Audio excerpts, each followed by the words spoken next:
चला तर मग थेट मुद्द्याकडे वळूया. 5 मे 2026 ही तारीख कॅलेंडरवर आत्ताच मार्क करून ठेवा. का? कारण ही काही रोजची साधीसुधी तारीख नाहीये. आयुष्यातले मोठे अडथळे पार करण्यासाठी आणि एका अतिशय दुर्मिळ अशा खगोलीय योगाचा फायदा घेण्यासाठी ही एक सुवर्ण संधीच आहे. आजच्या या विशेष विश्लेषणामध्ये आपण अंगारकी संकष्टी चतुर्थीच्या या दुर्मिळ योगाबद्दल अगदी सविस्तर माहिती घेणार आहोत. आता इथली सर्वात थक्क करणारी गोष्ट कोणती असेल तर ती आहे हा आकडा 24. तुम्हाला कदाचित आश्चर्य वाटेल, पण शास्त्रांमध्ये असं स्पष्ट सांगितलंय की केवळ या एका अंगारकी चतुर्थीचं व्रत केल्याने वर्षभराच्या संपूर्ण 24 संकष्टी चतुर्थींच्या व्रताइतकं फळ मिळतं. विचार करा, एका दिवसाची भक्ती आणि फळ मात्र पूर्ण वर्षाचं. हे गणिताच्या पलीकडचं एक खऱ्या अर्थाने दुर्मिळ असं आध्यात्मिक वरदान आहे. तर आजच्या आपल्या या प्रवासाची रूपरेषा अगदी स्पष्ट आहे. आपण आधी या दिवसाचं खगोलीय आणि आध्यात्मिक महत्त्व समजून घेऊ, त्यानंतर पूजेच्या अचूक वेळा, योग्य पूजा पद्धत, मंगळ दोषावरील काही खास उपाय आणि शेवटी कर्ज व जीवनातील अडथळ्यांमधून मुक्ती कशी मिळवायची यावर लक्ष केंद्रित करू. सुरुवात करूया आपल्या पहिल्या टप्प्यापासून, या दिवसाचं खगोलीय आणि आध्यात्मिक महत्त्व. मुळात अंगारकी चतुर्थी म्हणजे नेमकं काय? बघा, जेव्हा संकष्टी चतुर्थी मंगळवारी येते तेव्हा तिला अंगारकी म्हटलं जातं आणि ही घटना खूपच दुर्मिळ असते. आता होतं काय, या दिवशी मंगळ ग्रहाची अत्यंत प्रखर, अगदी अग्नीसारखी ऊर्जा आणि विघ्नहर्ता गणपती बाप्पाचे अडथळे दूर करणारे आशीर्वाद, या दोघांचा एक अतिशय शक्तिशाली संगम होतो. ग्रहांची ही विशेष स्थिती आणि ईश्वरी कृपा यांचा हा सुरेख मिलाफ असल्यामुळेच हा दिवस एवढा अद्भुत आणि प्रभावी मानला जातो.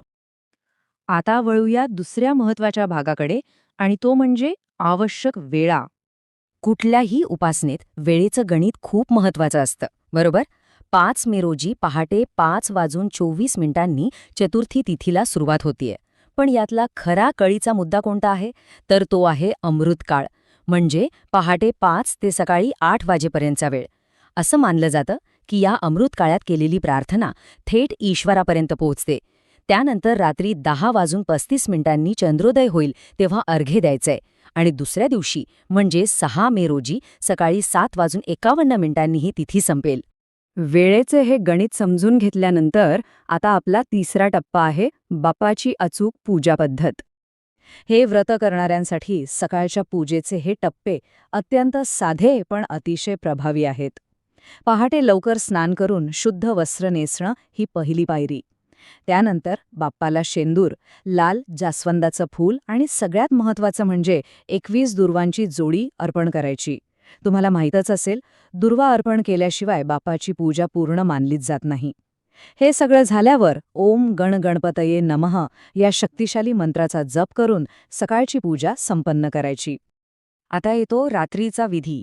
संकष्टीचा उपवास हा चंद्राच्या दर्शनाशिवाय आणि अर्घ्य दिल्याशिवाय अपूर्णच असतो. रात्री 10:35 जेव्हा चंद्रोदय होईल ना, तेव्हा चंद्राला जल, अक्षता आणि लाल फूल वाहून अर्घ्य द्यायचं.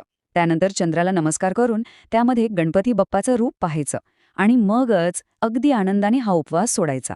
याखेरीज या विशेष दिवशी आपल्या व्रताचं फळ अनेक पटींनी वाढवणारे काही अचूक उपायही आहेत, जसं की गणपती अथर्वशीर्षाचं 21 वेळा पठण किंवा श्रवण करणं, दिवसभरात ओम गण गणपतये नमःचं 108 वेळा जप करणं, बाप्पाला मोदक किंवा गूळ खोबऱ्याचं नैवेद्य दाखवणं खूप शुभ असतं.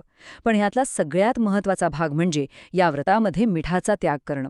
हो, मिठाशिवाय उपवास केल्याने केवळ आहारावर नियंत्रण येत नाही, तर शरीरातील आणि मनातील सात्विकता म्हणजे शुद्धता लक्षणीयरित्या वाढते. आता आपण चौथ्या भागाकडे येतोय, मंगळ दोषावरील उपाय. हा भाग ज्योतिषशास्त्राच्या दृष्टीने अत्यंत गरजेचा आहे. हे खगोलीय संतुलन किती उत्तम प्रकारे साधलं जातं याचं हे एक अप्रतिम उदाहरण आहे. एका बाजूला मंगळ ग्रह आहे, ज्याची ऊर्जा अतिशय प्रखर, आक्रमक आणि लाल रंगाची असते. ही ऊर्जा विलंब, वाद किंवा चिडचिड वाढवू शकते. आणि दुसऱ्या बाजूला काय आहे? गणपती बाप्पाला लावलं जाणारं चंदन, ज्याची ऊर्जा अगदी शीतल आणि शांत असते. ही चंदनाची शीतलता मंगळाच्या उग्र स्वभावाला पूर्णपणे न्यूट्रलाइज करते आणि आयुष्यात स्पष्टता आणि शांती आणते. हा विरोधाभास खरंच खूप अद्भुत आहे.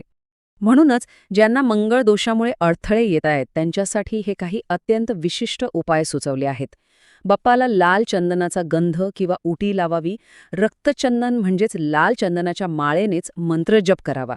बाप्पाला 21 लाल जास्वंदाची फुले किंवा लाल रंगाचं वस्त्र अर्पण करावं. शिवाय गरजूंना लाल मसूर डाळ किंवा गुळाचं दान करावं. इथं तुमच्या एक गोष्ट नक्कीच लक्षात आली असेल, ती म्हणजे लाल रंगाचा वारंवार होणारा वापर. लाल हा मंगळाचा रंग आहे आणि या रंगाच्या वस्तू वापरून त्या ग्रहाला शांत करण्याचा हा अत्यंत प्रभावी मार्ग आहे. आणि आता आपण वळत आहोत आपल्या शेवटच्या आणि 5व्या भागाकडे, कर्ज आणि अडथळ्यांवर मात. चला तर मग आता पाहूया की हे सगळं प्रत्यक्ष आयुष्यात कसं जोडलं जातं. जीवनातील विशिष्ट समस्येनुसार इथे काही थेट उपाय आहेत. जर डोक्यावर कर्जाचा मोठा डोंगर असेल तर ऋणहर्ता श्री गणेश स्तोत्राचं 11 वेळा नक्की पठण करा. जर तुमची कामं अगदी शेवटच्या क्षणी येऊन अडकत असतील तर गणाधिपतये नमः म्हणत बाप्पाच्या डोक्यावर 21 दुर्वा अर्पण करा आणि गुळाचा नैवेद्य दाखवा. आणि जर इतर काही साधारण ग्रहदोष असतील तर सकाळी 9 ते 11 या मंगळाच्या प्रभावाच्या वेळेत पाण्यात थोडं लाल चंदन किंवा कुंकू टाकून बाप्पाला विशेष अभिषेक करा. हे उपाय अत्यंत लॉजिकल आणि थेट रिझल्ट देणारे आहेत. शेवटी जाता जाता या एका अत्यंत महत्त्वाच्या प्रश्नावर नक्की विचार करूया. या एका शक्तिशाली दिवशी जी आंतरिक शुद्धता, शिस्त आणि खगोलीय संतुलन आपण अनुभवतो, ते आपण आपल्या रोजच्या आयुष्यात कसं पुढे घेऊन जाऊ शकतो. विचार करा, हे केवळ एका दिवसाचं व्रत न राहता जर हाच संयम आणि हीच भक्ती आपण आपल्या दररोजच्या जगण्यात आणली तर आपला आध्यात्मिक प्रवास किती सुंदर होईल. आजच्या या विश्लेषणात एवढंच. ही माहिती ऐकल्याबद्दल आणि समजून घेतल्याबद्दल खूप खूप धन्यवाद.